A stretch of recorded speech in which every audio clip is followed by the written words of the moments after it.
નર્મદે હર Alkaben day મુંબઈથી. ઘણા વર્ષો પહેલાં મને એવું યાદ આવે છે કે મેં પેપરમાં મિડ ડેમાં નિસર્ગભાઈનો આર્ટિકલ વાંચ્યો હતો. મને પ્રવાસની હું બહુ શોખીન છું. હું 8 વાર કૈલાશ માનસરોવર યાત્રાએ ગયેલી છું. મેં એના પર થીસીસ પણ લખ્યો છે અને એને મેં પબ્લિશ પણ કર્યો છે. એ વખતે મારી ઈચ્છા હતી કે મારે નર્મદા પરિક્રમા કરવી છે. આ વખતે અમે જસ્ટ આમ બેઠા હતા સોમનાથની યાત્રા કરીને આવ્યા પછી, અને ભાવેશને કીધું કે આ 15 દિવસ માટે આપણે પરિક્રમામાં જવું છે. તો મારા મોબાઈલમાં નિસર્ગભાઈનો નંબર વર્ષોથી સેવ કરેલો છે. એ ભાવેશને મેં કીધું તું નિસર્ગભાઈ સાથે વાત કરીને અમે રાતના કદાચ 9:30-10 વાગે તમને ફોન કર્યો હતો કે અમને આવવાની ઈચ્છા છે, તો આ વખતનું તમારું સ્કેડ્યુલ શું છે, અને તમે અમને એ સ્કેડ્યુલ મોકલાવ્યું. અને પછી અમારું આ મિત્ર મંડળ, સખી વૃંદ, સખા વૃંદ જે કોઈ એમાં બધા જોડાઈ ગયા છે. મારે સૌથી પહેલી વાત એ મેન્શન કરવી છે કે આપણે નર્મદા યાત્રાની વિશે બહુ માહિતી છે નહીં, કેવી રીતે કરવી આ છે તે છે.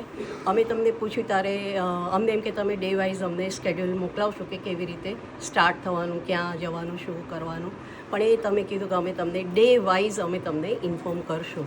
તો અમે જ્યારે આ 15 દિવસ પસાર કર્યા છે ત્યારે એવું લાગે છે કે આ ડે વાઇઝ સમજવાની યાત્રા છે.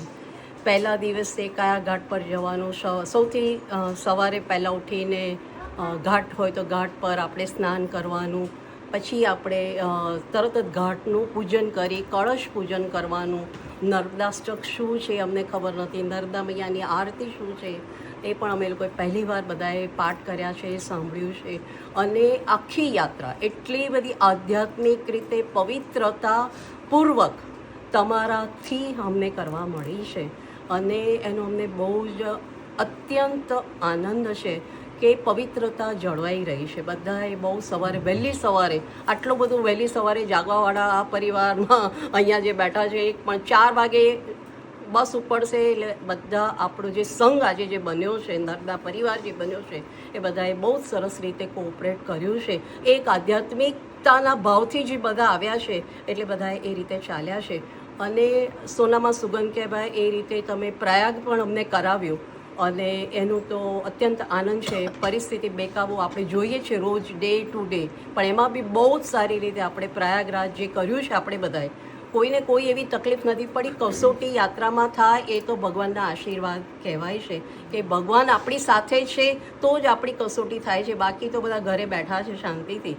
તો મારું ખાસ બધાને કહેવું છે કે જેને બી નર્મદા પરિક્રમા કરવી હોય તો મારી મનીષા અને મારા નિસર્ગભાઈ ને સાથે જ કરવી જોઈએ, કારણ કે એ લોકોએ આ જીવન નર્મદા મૈયાને ડેડિકેટ કર્યું છે. આટલી નાની 2.5 વર્ષની દીકરીને એ મૂકીને આ દીકરી અમારા બધાના હાથ પકડીને, એમના સ્ટાફે, એમના પંડિતોએ, એમના કૂક, એક પણ દિવસ એવું નથી ગયો કે અમને કંઈ ખાવામાં તકલીફ થઈ હોય.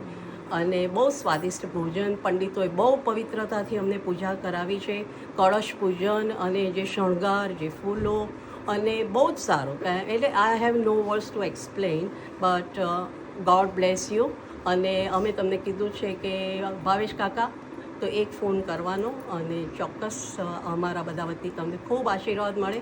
તમારા દીકરાઓને, પ્રાંશીને અને યોગને અમારા તરફથી ખૂબ આશીર્વાદ. God bless you all. Thank you.